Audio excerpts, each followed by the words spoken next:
Hello and a very warm welcome to all our viewers in Nigeria and around the world to Global TV News Cycle, live in Nigeria's capital, Abuja. I am Judith Peters. President Bola Ahmed Tinubu has met with members of the Nigeria Supreme Council for Islamic Affairs behind closed doors at the Presidential Villa, Abuja.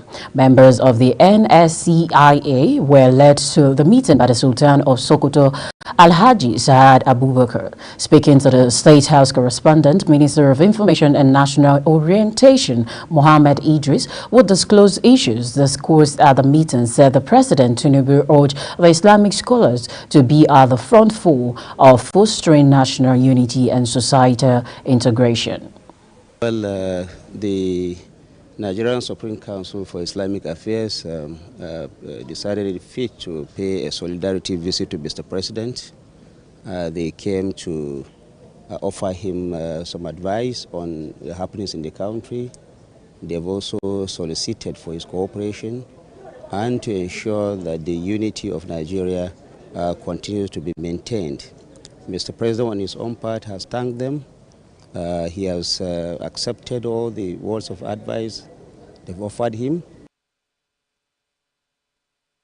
On the news, President Bola Ahmed Tinubu says he's communicating with world leaders on issues related to the crisis in Niger Republic and the unfolding situation in Gabon while watching closely with deep concerns for the country's socio-political stability and at the seeming autocratic contention apparently spreading across different regions of the African continent. Special Advisor on Media and Publicity, Andrew Ngalale, reiterated the president's commitment in defending democracy, saying power belongs in the hands of Africa's great people and not in the barrel of a loaded gun. Uyi Agbomofuegbe completes the report.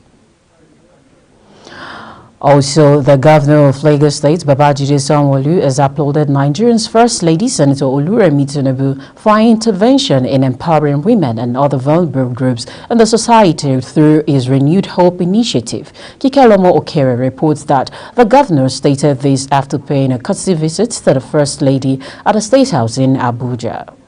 The intervention of the initiative in the education sector, where a national scholarship program which was recently flagged off in Abuja with 43 beneficiaries across the nation, women ICT training and other empowerment programs in the agriculture and social investment.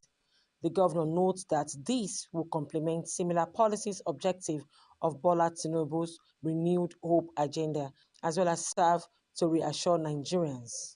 On the Renewed Hope initiative, which we've all heard about, which is championing with a lot of the other first ladies and of course the wife of the vice president, really just to encourage and to share the vision that she has for the Renewed Hope initiative, and just to talk me through, I mean, what kind of interventions they're looking at and how she's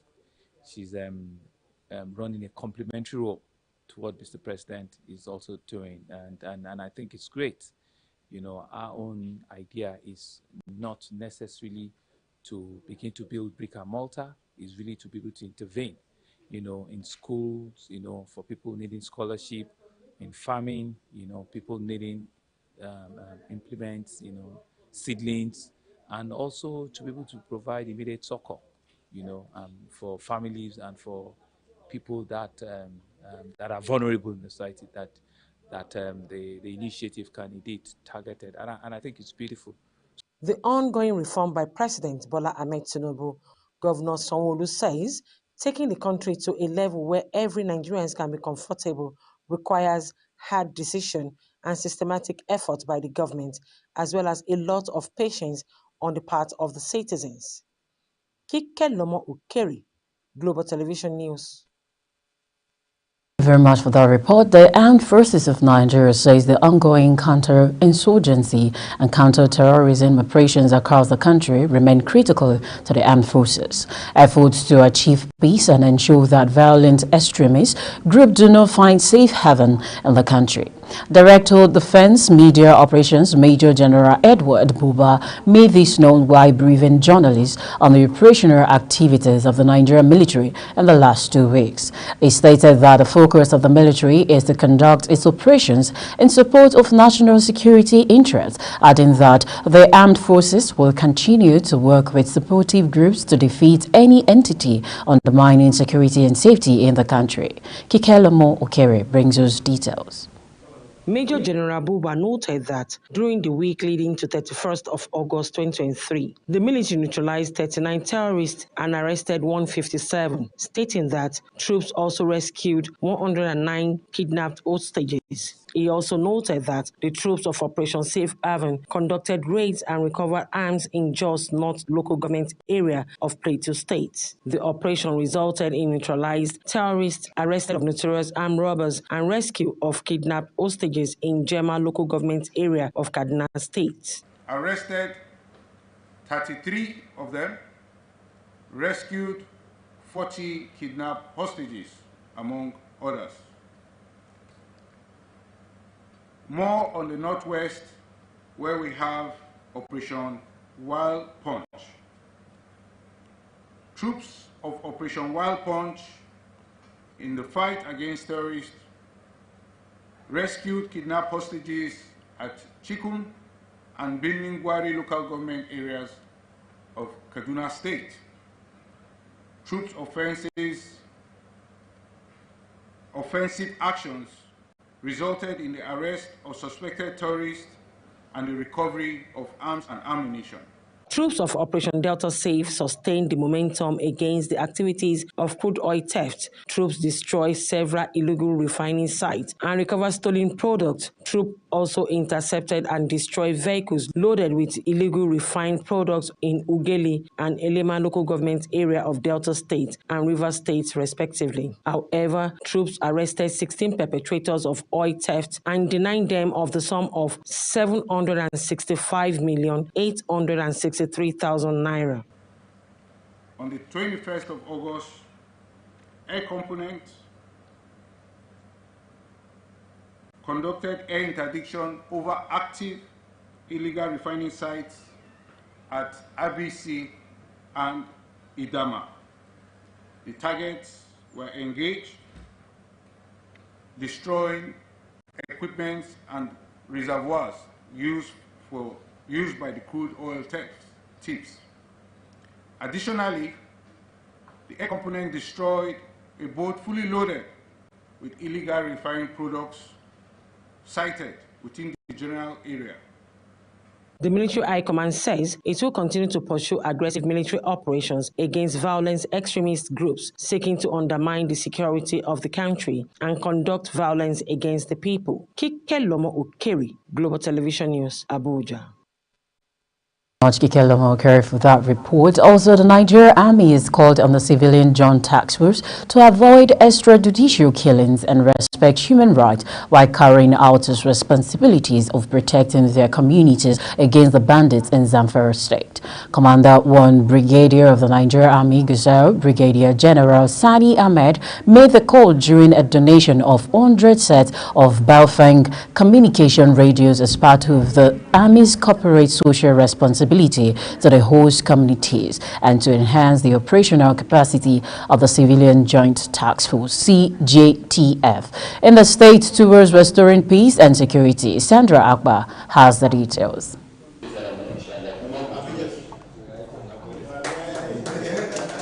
Commander 1 Brigade of the Nigerian Army Gusau, Brigadier General Sani Ahmed, explained that the donation of 100 sets of communication radios to members is to improve civil-military cooperation and to aid the Civilian Joint Task Force in carrying out their responsibilities in securing lives and properties in their various communities effectively against the bandits. The brigade commander also charged them to adequately share credible information among the vigilantes and improve alertness in their communities. Recently, we've given some of the communities motorcycles to aid their mobility while discharging their tasks.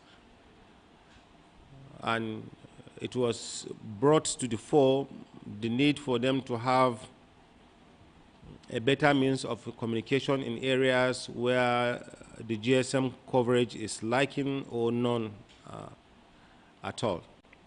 In that regard, the command, Sector 1, Joint Task Force Northwest Operation Hadarin Daji, decided to support further the civilian JTF by provision of radios, which you call walkie-talkies.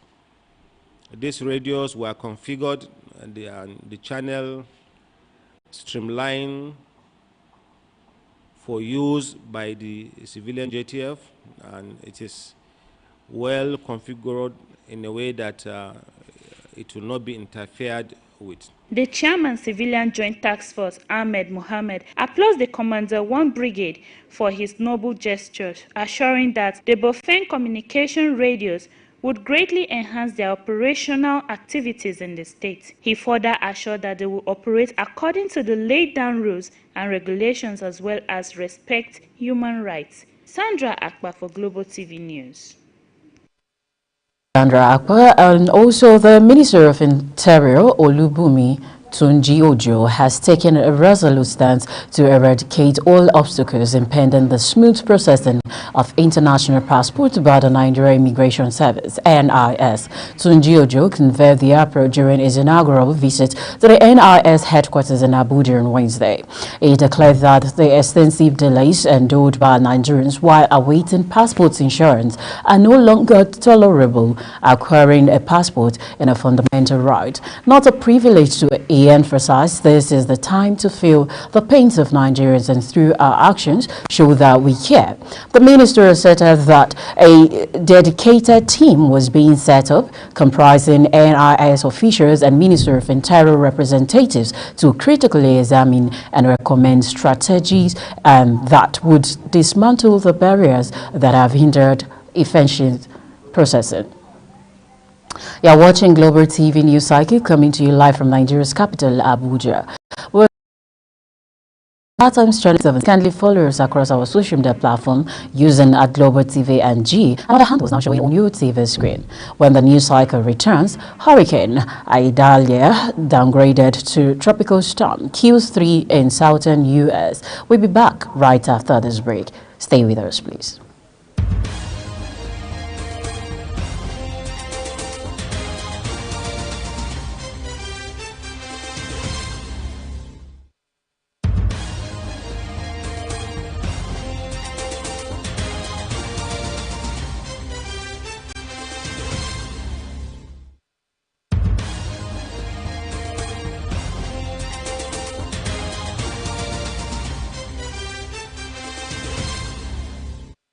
Welcome back, and if you're just joining us, this is Global Television bringing you live broadcast of the news cycle from Nigeria's capital, Abuja.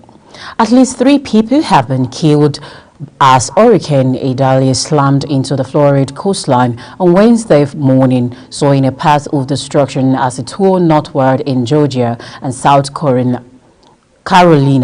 The Florida Highway Patrols described the 2 of the deaths as separate rain-related incidents. In one case, a 59-year-old man appears to have lost control of his truck during extreme rainy condition. In Janesville, Florida, crashing into a ditch and then a line of trees.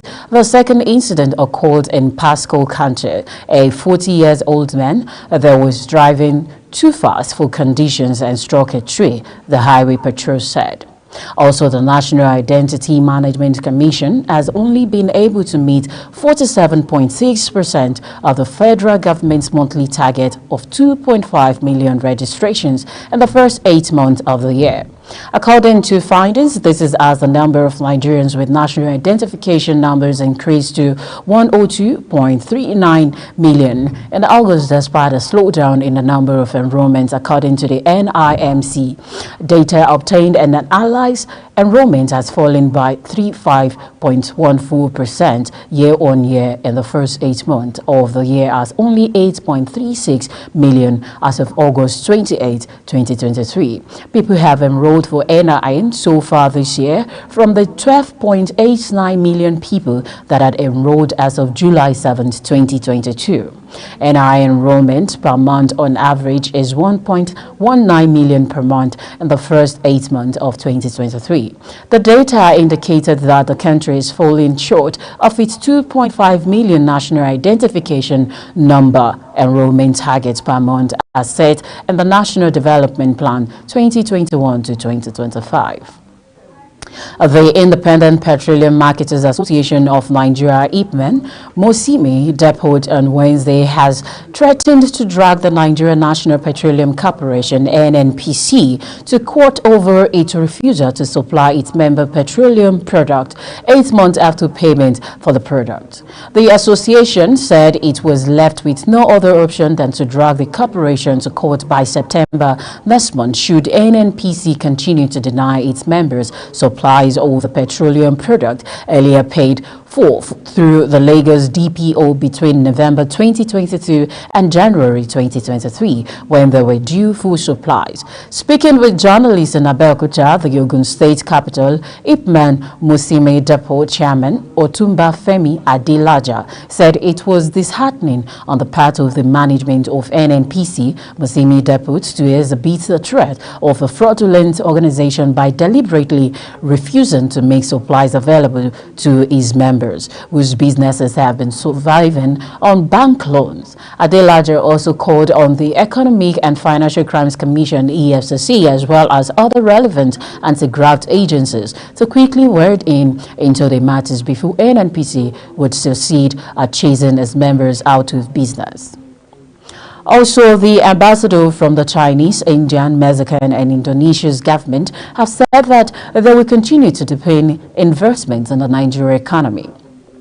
The envoy spoke at the International Business Conference and Expo 2023 organized by the Lagos Chamber of Commerce and Industry, where the team Invest Nigeria. In his remark, the Chinese ambassador to Nigeria, Jian Chun, said the Chinese government would deepen its ties with Nigeria through sustainable investment. He noted that many Chinese companies, such as Huawei, had already begun to consolidate their presence in Nigeria through strategic investment. India's ambassador to Nigeria, Shri Balasubramania, said that in the past 4 decades, India had made investments spanning across the pharmaceutical, food and manufacturing sector in the tune of $19 billion.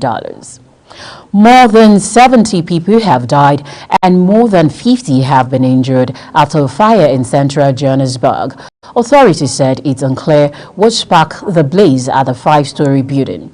Emergency services said the fire engulfed the building in the city center at around 1:30. Authorities say firefighters evacuated the building's occupants on arrival, and search and recovery of body is continuing. Reports suggest the occupants of the building were mostly African migrants. At least 5 people have died after a train hit railway workers at high speed close to a station in Italy.